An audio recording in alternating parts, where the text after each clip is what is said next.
Hey everyone, Georgie here with Ukraine Matters. Before we start the main part of this video, I want to address a couple of hot topics from the front lines because people really asked for it. First things first, around Robotyne. Now, there's wild claims that are going around the internet now saying that Ukrainians have engaged their main forces, that it's already like hundreds and thousands of tanks are there, that Robotyne is already liberated. And I'm going to refer you not refer you, but some videos ago I said that there were so many claims about movements back and forth around Robotyne that I'm gonna put this whole area into the gray zone. And so far, none of my super trusted verified sources have confirmed that they've gained ground. So at this point, I'm gonna advise you to exercise caution, but you can be a little bit optimistic if you wish. But generally speaking, we know that Ukraine is trying to do some sort of actions in that area.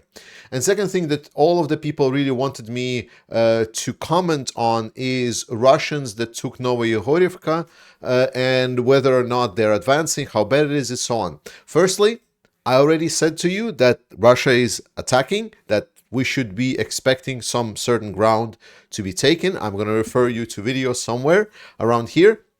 And secondly, what we need to kind of know is that there is like a hill that goes around here. And right now, Russians are approaching like the base of this hill. So while obviously it's not nice that certain frontline movements are, but this is the spoiler attack that Russia is doing. So breathe out, relax, trust the armed forces of Ukraine. Everything is going to be fine. Now we can go to the actual video. There's now a lot of talk and discussion about Ukrainian offensive, and especially in the context how fast it's going, how slow it's going, is it even an offensive anymore, or is it Russia doing the offensive now and Ukraine is defending, yada yada yada. And I've addressed this multiple times, but I just want to make like this one condensed video where I address this topic specifically, and if anything else I will just refer to it. So with regards to offensive, the most important thing that we need to understand is that offensive and evaluation of the offensive can happen only after a long period of time, because offensive is not just one set action that is performed, it's a complex set of actions. It's a whole chain of events. And this chain of events can vary depending on what your enemy is doing. For example, a lot of times at the start, me included, there was some certain expectations that the Russians, for example, would panic and run, and then Ukrainians would just basically enter the empty trenches. This did not happen. Okay, so that made the offensive adjust the way that it will be conducted later. Because people that are planning offensive operations, they are not no-name YouTube guy that has zero experience in military matters. Those are actually military people that have years of experience and have a proven track record of designing really solid, smart, and good operations. And they know the enemy, they know the battlefield, and they have the full depth of information. They don't have all of the information, that's important, but they can do some really, really good assumptions and prepare for certain things. So they can start doing one thing. Whenever there is like some kind of a results achieved, you look at the results and then you adjust accordingly. With that said, knowing that this plan exists, this plan is known maybe by 5 or 6 people, Zaluzhny and maybe people around him. So this is not a widespread knowledge. So when you hear a lot of the analysts, a lot of the discussions talking about if the offensive is going fast or slow, they don't know what they're talking about. Because we don't see the plan, the schedule of the plan, the expected tempo, and so on. This is not before our eyes. We do not see what kind of challenges, because like as far as I'm aware, at least in the military matters for Russia, like certain level of challenges, they would have like certain numerical number, like certain coefficients associated with them. So whenever a bigger challenge was assigned, so that means the coefficient was raising, so there was doing some kind of maths on the on the how fast, for example, they should advance, depending on what kind of a difficulty coefficient a certain area or an enemy would have. Something like that. So it's a lot of science and really good thinking that goes into designing these plans. It's not just a bunch of people just come into a room, open deep state map, and just draw some arrows on the map. This is something that we always need to remember. The only people that know about the offensive and how it should progress and how it's progressing so far is the Ukrainian General Staff. This is kind of the opening statements. But then we hear a lot of these statements that Ukrainian offensive isn't doing that well. Like mostly it's coming either from people like me and other people that are not professionals, because we do not have ability to evaluate how certain things are going. We are looking at the maps, we are looking at how Ukraine is progressing, and we're not evaluating properly what's the actual situation on the battlefield. How much of the mines have been deleted? Like, have there been a path cleared for offensive? Are your special forces already in a position, for example, to undermine enemy position? There's a lot of things that are going around this specific movement, like drawing an arrow on the map and pushing inside the enemy line to color the map green in our case, or blue Ukrainian, whatever you prefer. The point is, we do not know the details, and because of that, we as side observers, we do not have a good grounds for evaluation whether a certain thing is progressing well or whether a certain thing is progressing bad. Then there are some, I don't know, grifters, like there are medias. There are a lot of medias. Some are just propaganda medias and some are just headline medias. And we need to understand that for a lot of medias, making news and making sure that news are clickable and that you approach it is making loud headlines. So they will find what sells, what plays either your fears or your other desires, and they will put it in, despite maybe that the situation is not nearly as dramatic as they are putting it. But this is their job. Like, think about it this way. For them, it's not only their job, it's their whole money-making process. It's like their life. Like, if they don't do that, they don't live. And this is something we always need to remember when we're seeing and hearing a lot of these statements. That's why we always need to breathe out and kind of think about this. Okay, but what was actually said? What are the facts behind it? And to kind of dissect a little bit and talk about certain things in actual case, there has been a recent article in the German tabloid Bild, which is not the very good one. I'm pretty sure my German friends will in comment explain you what Bild is and why it's not as great. But generally speaking, they made a sensational claim that Ukrainian offensive is going really bad, and then German Bundeswehr is really critical of Ukrainian offensive. That's the statement. And the statement is shit. This headline does not represent anything that was said either inside the paper they're citing. I'm not even going to start on the fact that whenever you see certain article and then there is a description, oh, our journal was able to acquire a super secret document that no one else has seen, and therefore we're publishing like some parts of it to you. It's a complete nonsense. Those kind of things should be dismissed right away. But even if they're not dismissed, maybe there was like some kind of expert talking about it, or like they asked some of their experts, like, what do you think was in that article? It doesn't matter how it came to be. But there are also a couple of things that were discussed that I can then address, and why, for example, what they were addressing doesn't really align well, despite them supposedly saying, oh, but it's German Bundeswehr, you know, it's like a NATO countries, if we're talking about discussing some certain things with a valid criticism. Now, I already discussed and talked that Ukraine has certain challenges on their offensive journey, like such as they're having a lot of problems with supply of their own weapons, with production of their own weapons. They're having a certain troubles in communicating large-scale offensives when it's like a lot of units over a large area. They have a lot of issues with clearing the mines because they don't have a lot of equipment. They have a lot of issues with Russian air power. So there are a lot of these difficulty challenges for Ukraine that stacked up. But there was also certain things that were said in this article, which one of the things was that NATO training is going to waste. That was basically what's said. It says that Ukraine is taking a lot of these units that were trained by NATO, and instead of like grouping them up and pushing towards enemy position as like a lot of significant force, they're splitting them up into 10 to 30 soldiers, which is like a small force, and that negates any kind of advantage that Ukrainian forces have had with their NATO equipment and NATO training or something like that. So and that's interesting, because if you are not brain damaged, you remember that when this offensive started, the whole criticism was about, hey, Ukraine bunched up a lot of equipment and they were just spotted by drones and destroyed by artillery.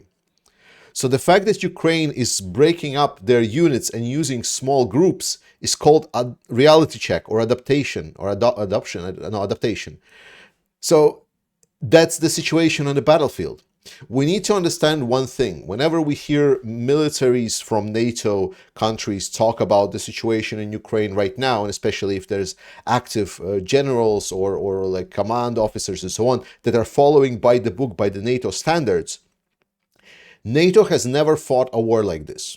NATO has never fought a war where an adversary is like a peer adversary, or it's a even more powerful adversary, in at least in a number of people and like certain capabilities that it's having. Like, for example, air is pretty much like Ukraine is really contesting the air for Russians, but that's about it. Russia still has a significant advantage in the air.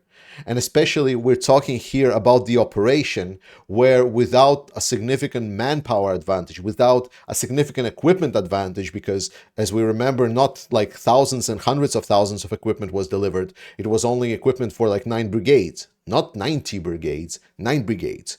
So we're talking about a power of Ukraine to advance without significant equipment advantage, without air superiority. That is not an operation that any NATO commander would do. So it's very interesting for me that Ukraine is trying to do this operation with a lot of these very, very specific things on the table, and they're trying to adapt in a way so even without the things that are not in NATO doctrine, they would still be able to undermine enemy positions, to undermine enemy equipment, to undermine enemy artillery, and still advance and take land and deteriorate enemy positions. And yet at the same time, it's being critiqued saying, oh, you're not grouping up. Because obviously it makes sense grouping up in a NATO doctrine, because aviation before that flew and destroyed everything. And now there is no aviation that is or anything else that is just targeting you. Because second point is that a lot of these NATO standards and a lot of these manuals and training for everything that Ukraine is doing right now were done and discovered pre-drone warfare. Ukraine is now having a cutting-edge war where drones are everything. And this changes a lot more than any of us might expect, because we see that the frontline intelligence is almost life-fed to you. So everyone sees everything. So especially in Zaporizhia, you know, there is no like lush forest down there. It's a steppe. It's only fields and nothingness. Like it's really a lot of empty space. There is not even a lot of villages or houses down in that area. It's very, very, very flat, very, very, very open. And whenever there is a lot of drones that can spot anything, and if the enemy has a lot of artillery, well, as soon as they spot it, and as soon as they spot you have vehicles bunched up, you're going to get struck one way or another. So this is one of the things that is completely dismissed. And this is something we really, really need to understand, that what Ukraine is fighting right now is a cutting-edge thing. So whenever they're saying that, for example, another argument they said, whenever they're saying that there has been a training of NATO training for Ukrainian forces, they come back to Ukraine and then don't use this NATO training forces because the commanding officers on the ground are saying to do things otherwise. a lot of time it is done because, you know, it's like if you do things how NATO has been doing it, you're going to get spotted by a drone and destroyed. It's going to get more people killed. Remember, like, Ukraine tried to advance with a lot of bunch groups, and then we saw over weeks how they adapted, and then the casualties of Ukrainians started dropping significantly. So Ukrainians, especially Ukrainians that are fighting on the ground, they know when things are bad because they're there on the grounds. When their friends are being killed because they were trying to, I don't know, follow certain NATO standards that were written in a book, then suddenly this doesn't look as critical, is it? But then we get into the argument that unfortunately is true and actually puts pressure, and a lot of pressure, for Ukraine. It's been voiced the best by Petr Pavel, the president of Czechia, and it said that Ukraine has one attempt of the offensive, so they should not rush it, they should not blow it. And I think the Ukrainians took it to heart. And this is important. Why? Like, not because militaries don't understand. Like, I'm pretty sure military personnel, especially if we're talking certain generals in many other countries, many European countries, they do understand the challenges Ukraine is facing. They do understand the difficulties on the ground. However, the problem is that Western powers are democracies. So a lot about this offensive that Ukraine is having is built in a perception of democratic public. So because the Western powers are democratic and this war is so public, there is a significant weight that's happening in between democracies. So while for a professional this offensive might not seem slow because he knows the challenges, for a common person it might, because as we had just discussed, he evaluates by very, very simple things. How many square kilometers we're taking, how much map has been colored blue. And that's an actual real challenge for Ukrainians, because for them, they need to essentially do elections. So with this offensive, Ukraine is literally running an election cycle.